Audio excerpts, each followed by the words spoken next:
ही गोष्ट आम्ही एका पोलीस स्टेशनमधून घेतली आहे. आशा आहे तुम्ही सर्व याबद्दल इतरांना सांगा, ज्यामुळे तुमच्या मनाला लागले आणि त्यांना समजेल की या जगात मूर्ख माणसांचे कमतरता नाही. पोलिसांनी जेव्हा एका माणसाच्या 3 पत्नी असलेल्या प्रकरणाचा तपास केला, तेव्हा पोलिसांच्या पायाखालची जमीन सरकली. 2 पत्नी जिवंत होत्या आणि आपले आयुष्य सुखाने जगत होत्या, कारण त्या दोघींचीही त्यांच्या पतीशी घटस्फोट झाला होता.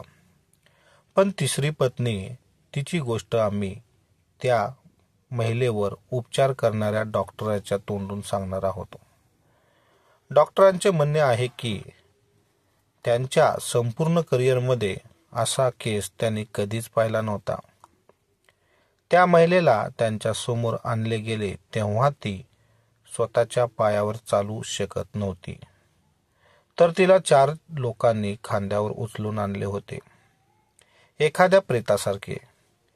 ती जिवंत आहे, पण तिची अवस्था पाहून डॉक्टर म्हणाले की तिला पाहून त्यांनी मनोमन प्रार्थना केली की तिला मृत्यूच भेटावा, कारण तिच्यासोबत फार मोठा अन्याय झाला होता. काही वेळा काही गोष्टी मृत्यूपेक्षाही भयानक असतात, आणि ही गोष्ट देखील एका दुःखी महिलेच्या आयुष्याची आहे. त्या महिलेचे नाव मीना होते. ती एका गावात राहत होती.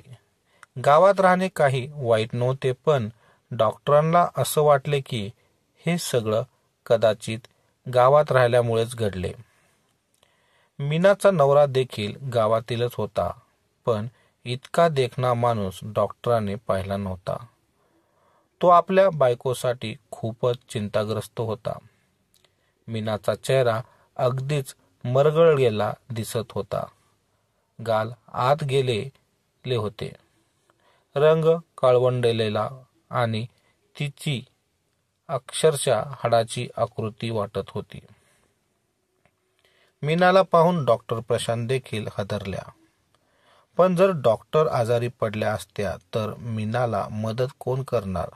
त्यामुळे त्यांनी आपली तब्येत सांभाळून तिच्यावर उपचार केले. त्या रात्री डॉक्टर प्रशांत ड्युटीवर एकट्याच होत्या. तिच्या नवऱ्याने आनंदने डॉक्टरला सांगितले की ती गर्भवती आहे. डॉक्टरांनी मीनाला पाहिले तेव्हा ती कुठल्याही प्रकारे गर्भवती वाटत नव्हते, कारण तिचं वजन खूप कमी होतं. तरीही तपासून पाहिले असता डॉक्टरांना कळाले की ती खरोखरच गर्भवती आहे. काही स्त्रिया अशा असतात की त्यांचा वजन कमी असूनही त्यांच्या बाळांना काहीही त्रास होत नाही, तर काही स्त्रिया खूपच वजनदार असूनही तरीही त्यांची बाळं दुबळी असतात. त्यानंतर आनंदने सांगितलं की त्याला एक विचित्र गोष्ट दिसली होती. डॉक्टरने त्याला समजावलं की असं काही नसतं, पण त्याने ठामपणे सांगितलं की त्याने स्वतःच्या डोळ्यांनी पाहिलं आहे की त्याच्या बायकोच्या नाभीमधून मुंग्या बाहेर येत होत्या. त्याचसोबत तिच्या सासूबाई आणि नणंदबाई सुद्धा त्या ठिकाणी उभ्या होत्या. त्या फारच भयंकर दिसत होत्या. एक लढाऊ सासू होती. डॉक्टर प्रशांत हे सर्व ऐकून आश्चर्यचकित झाला. मी त्याला सांगितले की कदाचित तुम्हाला गैरसमज झाला असावा. कधीकधी मुंग्या अंगावर येतात आणि तुम्हाला तसेच वाटले असेल. पण त्याने ठामपणे सांगितले की त्याच्या आईनेही हे दृश्य पाहिले आहे. हे खूप विचित्र होतं. अशा प्रसंगी सासू गप्प बसत नाहीत, आणि मीही या हॉस्पिटलमध्ये इतके वर्ष काम केले आहे, त्यामुळे अशा प्रकारच्या सासूंशी माझा सामना होत असतो. जर एखाद्या सूनबाईला मुलगी झाली तर सासू लगेच तिथे टोमणे मारू लागते. कधी कोणीतरी सांगतं की मूल होणं बंद झालंय, म्हणून आमच्या घरात मूल होत नाही, तर कोणीतरी सूनबाईला दोष देत असते. पण ही सासू मात्र गप्प उभी होती. तोंडाने काहीच बोलत नव्हती, पण चेहऱ्यावरून तशी फार धोकादायक वाटत होती. त्यामुळे मी जाणले की काहीतरी गंभीर प्रकार असावा. मी मीनाकडे पाहिले तेव्हा तिच्या डोळ्यांमध्ये एक मला विचित्र अवस्था दिसली आणि मदतीची याचना दिसली. नंतर तिने मला एक विचित्र खून केली. त्या खुनीचा अर्थ मला चांगला माहीत होता, पण मीनाला याबद्दल कसं माहीत असू शकतं हे मला कळत नव्हतं. ही केव्हा वापरली जाते? जेव्हा एखादी व्यक्ती संकटात असते आणि त्याला मदतीची गरज असते, पण तो तोंडाने सांगू शकत नाही. या खुणेत अंगठ्याला 4 बोटांमध्ये ठेवून त्यावर दबाव आणला जातो, म्हणजे मला मदतीची गरज आहे. मीनाने ही खून अगदी युक्तीने केली होती, यामुळे मी अचंबित झाले. मी म्हणाले, ठीक आहे, आधी अल्ट्रासाऊंड करूया. तुम्ही दोघं इथे बसा. तेव्हा तिची सासू बोलली, मी देखील आत येईल. आता तिने आपले तोंड उघडले आणि रंग दाखवायला सुरुवात केली. जर मीनाने ती खून केली नसती तर मी तिच्या सासूला देखील आत घेऊन गेले असते. पण मी म्हणाले, तुम्ही आत येऊ नका. अल्ट्रासाऊंड करताना तुमचे आत काही काम नाही. तुम्ही तुमच्या मुलासोबत इथेच बसा. ती म्हणाली, असं कुठे लिहिले आहे? आम्ही दुसऱ्या हॉस्पिटलमध्ये गेलो होतो, तिथे तर मला सोबत येऊन दिले होते. मी म्हणालो, ठीक आहे, मग दुसऱ्या हॉस्पिटलमध्ये घेऊन जा. माझा उद्देश मीनाला मदत करणं होतं, त्यामुळे मी मुद्दाम असे बोललो. मीनाने आपल्या नवऱ्याकडे पाहिले तर त्याने डॉक्टरांना म्हटले, ठीक आहे, तुम्ही तिला आत घेऊन जा. मी माझ्या आईला समजावतो. जेव्हा मी मीनाला घेऊन निघालो आणि नर्सला सांगितले की तिला स्ट्रेचरवर टाका आणि माझ्यासोबत चला, तेव्हा तिची सासू म्हणाली, पाहिलंस का, आपल्या बायकोला त्यांच्यासोबत पाठवू नकोस. आजकाल डॉक्टरांवर विश्वास ठेवणं कठीण झालं आहे. कोण जाणे ते तुझ्या बायकोसोबत काय करतील. ती खून कशी केलीस आणि कुठे शिकलीस? ती म्हणाली, मी मोठ्या संकटात आहे. तुम्हाला माझी मदत करावीच लागेल. मी म्हटलं, तू दिसायला अशिक्षित वाटतेस, मग तुला ही खून कशी माहीत? यावर ती म्हणाली, तुम्हाला कोणी सांगितलं की मी अशिक्षित आहे? मी ग्रॅज्युएशन केले आहे. तिचे बोलणे ऐकून मला आश्चर्य वाटले. म्हणजे ती खूपच सुशिक्षित स्त्री होती, फक्त परिस्थितीने तिचे हाल केले होते. ती शेतात काम करणाऱ्या स्त्रियांसारखी वाटत होती, पण ती खरे तर एक शिक्षित स्त्री होती. अचानक तिने रडायला सुरुवात केली आणि म्हणाली, मला माहीत आहे की मी वाचणार नाही. माझ्यासोबत जे काही घडले ते फक्त मीच सहन केले. हे माझ्या आयुष्याचं शेवटचे पाऊल आहे आणि आज मी स्पष्टपणे समजून चुकले आहे. फक्त माझ्या मुलाला वाचवा. त्याआधी मला तुम्हाला एक गोष्ट सांगायची आहे. माझ्या मरण्यानंतर तुम्हाला माझ्या न्यायासाठी लढलं पाहिजे. मीना म्हणाले. मी तिला म्हटले, तू कशा प्रकारच्या गोष्टी करत आहेस? असं वाटतं की तुला ब्लड प्रेशर वाढला आहे आणि तुझ्या मनात गैरसमज भरला आहे. असं काहीही होणार नाही. मग तिने माझा हात घट्ट पकडला आणि म्हणाली, माझे पूर्ण बोलणं आधी ऐकून घ्या. मी म्हटलं, ठीक आहे, सांग काय आहे. माझ्या जागी कोणीही डॉक्टर असला तरी तो तिचे बोलणे ऐकण्यास भाग पाडले गेले असती. मी स्वतःची स्तुती करत नाही, पण मी वाईट माणूस नव्हते. मी आधीपासूनच लोकांची मदत करत आले होते. माझे पती एक बिझनेसमॅन होते. त्यांच्यासोबत माझं लग्न ठरलं होतं. मी मीनाला म्हटले, सांग काय आहे. तेव्हा ती म्हणाली, ही बाहेर बसलेली बाई माझी सासू आहे. तिने सुरुवातीपासूनच माझ्यासोबत फार वाईट केले आहेत. मी तुम्हाला सुरुवातीपासून सांगते, तिचा मुलगा फार चांगला माणूस आहे आणि माझा नवरा वाईट नाही, पण तो तिच्या इशाऱ्यावर चालतो. तिने पहिल्यांदा आपल्या मुलाचे लग्न 2 मुलींसोबत केले होते. पहिल्या बायकोला काही मूल झाले नाही, म्हणून तिने 1 वर्षानंतर तिला घटस्फोट दिला. नंतर दुसऱ्या मुलीसोबत लग्न लावले. तिलाही 3 मुली झाल्या, पण तिच्यावरही खूप अत्याचार केले, कारण त्यांना मुलगा झाला नाही. त्यानंतर तिला 3 मुलींना घेऊन घरातून बाहेर काढले आणि तिच्यापासून घटस्फोट घेण्यासाठी सांगितले. आनंदने तसेच केले. तिसऱ्यांदा ती मला भेटली होती आणि मी मोठ्या विवेचने केले होते की आमच्या घरी कधीही माहिती नव्हती की या मुलाचे आधी 2 लग्न झाली आहेत. मुलगा दिसायला खूप सुंदर होता, त्यामुळे आम्हाला वाटले की चांगला मुलगा आहे आणि माझे लग्न ठरले. सुरुवातीपासून सासूने मला सांगितले की जरा तुला मुलगा जन्माला घातला नाही तर परिणाम भोगावे लागतील. आनंदची वागणूक माझ्यासोबत वाईट नव्हती.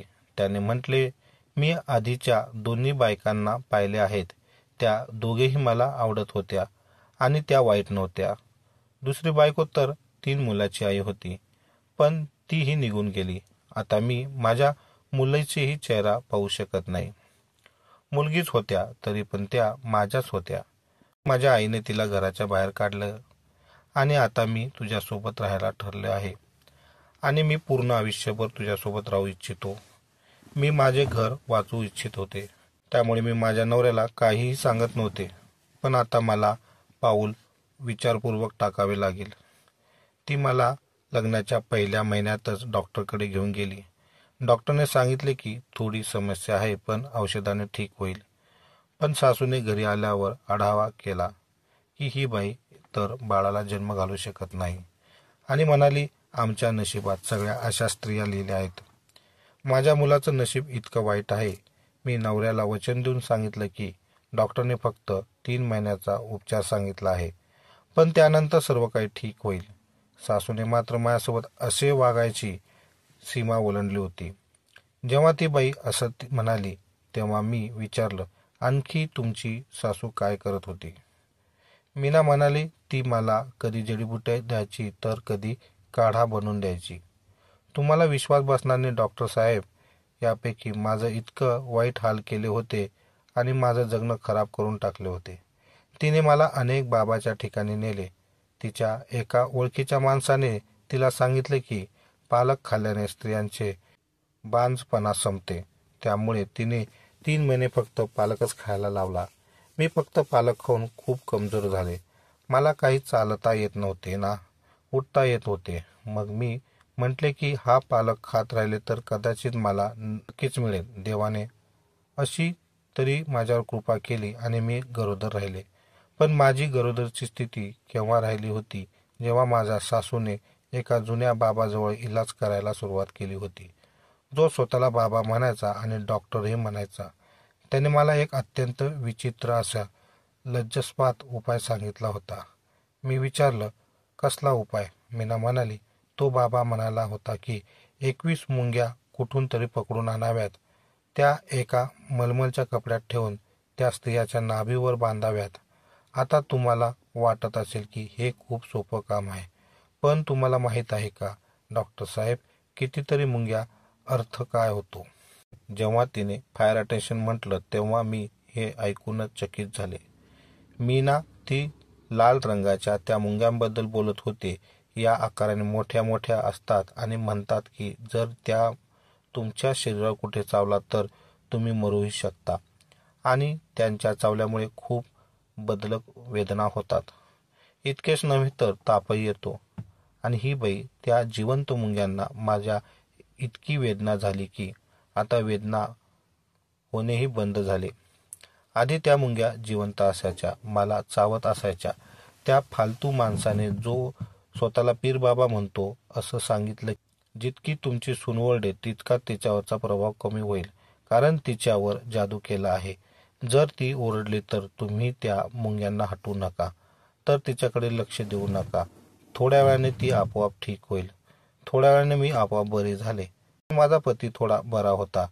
मी असं सांगते कारण डॉक्टर, मी जितके पुरुष पाहिले त्यापैकी कोणीही बायकोची काळजी घेत नाही. त्यांना काहीच वाटत नाही. त्यामुळे माझा नवरा थोडा तरी चांगला होता. पण जर तो खरंच चांगला माणूस असता तर मी आज या परिस्थितीत उभी राहिली नसते. त्यालाही थोडं फार कळत होतं.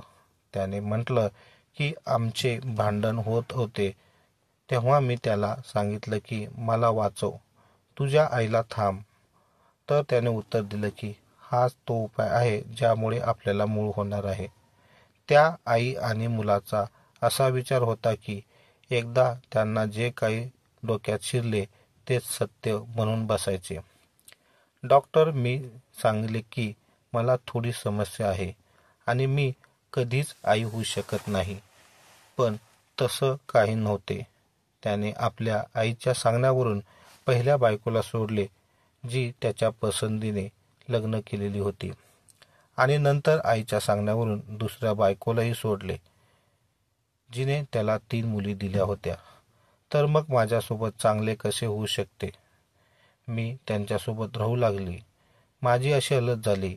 मी खूप सुंदर होते, पण आता माझी अशी अवस्था आहे. आज इशारा मी तुम्हाला दिला, तुम्ही त्याच्या फोनवरून शिकले होते.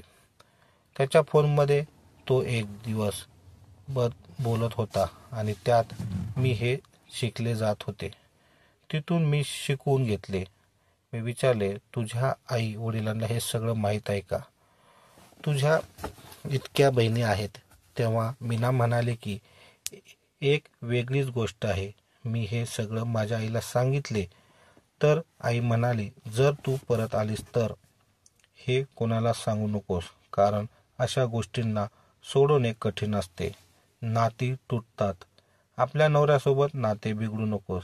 त्यांनी आपल्या आईच्या एका गोष्टीसाठी 2 घटस्फोट केल्या होत्या आणि त्याने तुला पण घटस्फोट दिला. तर आपण काय करणार? मी विचारले, मग मी काय करू? माझ्या घरी परत जाऊ शकत नाही का? आपण काय करू शकतो? तर आई म्हणाली, आम्ही काय करू? पुन्हा तुझे लग्न लावून देऊ? देवाने आधीच 7 मुली दिल्या आहेत आणि 1 मुलीचा दुसऱ्यांदा लग्न करणं सोपं नसतं. म्हणून आता जो जसा आहे तसा त्याच्यासोबत चांगलं राहा. त्या दिवसानंतर मी त्यांना काही सांगणं बंद केले आणि विचित्र गोष्ट म्हणजे त्याने विचारले वाटले नाही. जशी जशी मीना तिचे कामे सांगत होती, माझ्या डोळ्यात पाणी येत होते. तिने मला मदत करण्याची विनंती केली. तिने सांगितले की तिच्या खूप अत्याचार झाला आहे आणि आजही तिला यातना सहन करावे लागतात. त्या खूप वेदनेतून जात होती. तिच्या शरीरात इन्फेक्शन पसरलं होतं. मी नर्सला तिची TLC टेस्ट करायला सांगितले आणि स्वतः अल्ट्रासाऊंडची तयारी केली.